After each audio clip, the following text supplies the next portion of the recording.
The flames were already climbing the hood when one of the officers laughed and flicked his cigarette into the fire. The man stood there, fists tight at his sides, the glow of his truck being eaten alive reflecting in his eyes. "Should have paid your dues," one of them sneered. "Next time maybe you'll respect the badge."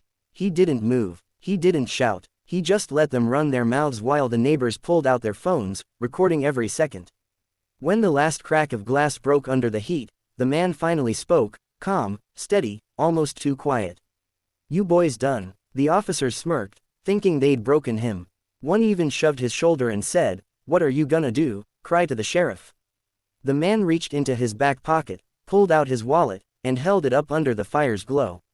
The gold star glistened. "I am the sheriff." The laughter died instantly. Their faces drained of color as the crowd gasped. Phones zoomed in on his badge, proof burning brighter than the fire behind him. The taller officer staggered back like he'd seen a ghost. The smirk melted off his face as the sheriff's badge caught every flash from the crowd's phones.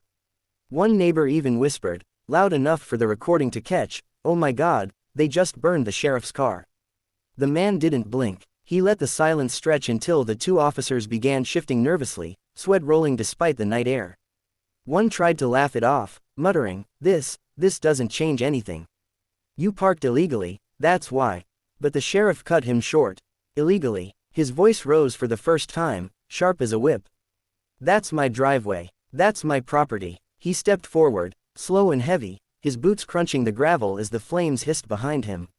"And you didn't just torch a car. You torched county equipment. That truck was registered to the sheriff's office." The crowd gasped again. The phones caught every word, every detail. One officer paled, stuttering, "We didn't know." The sheriff's lips curved, but it wasn't a smile.